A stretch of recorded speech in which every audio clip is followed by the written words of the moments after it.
I just need to interrupt you for a moment because we just heard the news that Nigel Farage has had his resignation as leader of UKIP rejected by the party's National Executive Committee. So that breaking news just coming in the middle of our discussion. What do you make of that? He is Mr. UKIP, isn't he? We always were faced with this question, is UKIP a political party or is UKIP a person?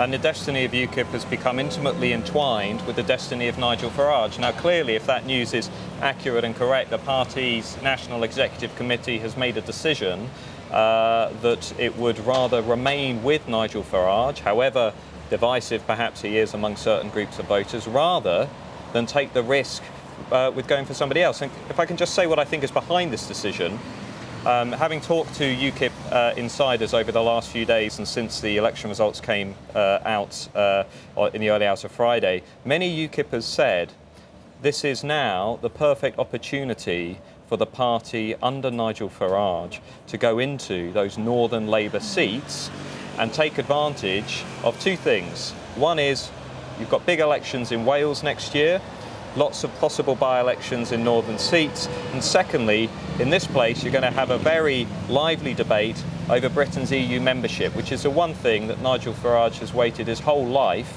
to be a part of. So this is an interesting development. It suggests that UKIP's clearly decided to go with what it knows rather than take a risk. Let's talk now to our political correspondent, Robin Brandt, who's been getting across this story. Robin, what more can you tell us?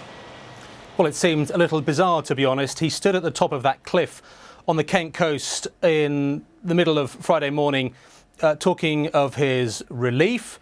He talked about how happy he was that he had seemingly lost in his 7th attempt to become an MP. Nigel Farage looked like a man who was immensely relieved to be leaving the stage, having failed to become a Member of Parliament. But now we're told those at the very top of the party have persuaded him to stay.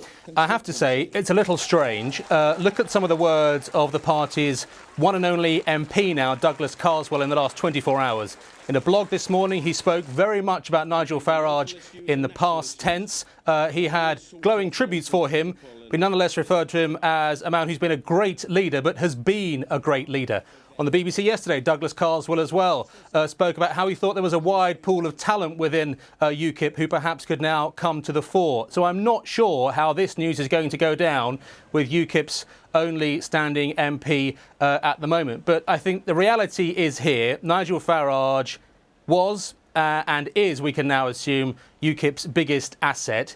He has strong legitimacy behind him. This party amassed 4 million votes. You know, 4 times the amount they got in the last general election in 2010. A very good showing for them, but of course they were punished by the first past the post system. But as Matthew Goodwin has just talked about, with the EU referendum now front and centre in terms of the domestic political agenda, UKIP will want to be part of that, and so will Nigel Farage. And you know what else? I'm just not sure he could resist the allure still of staying at the centre of frontline politics, despite all those protestations in Thanet, despite the protestations at the top of the cliff. Perhaps he just couldn't resist. And I wonder to the extent they really had to twist his arm at that NEC meeting in the last hour or two.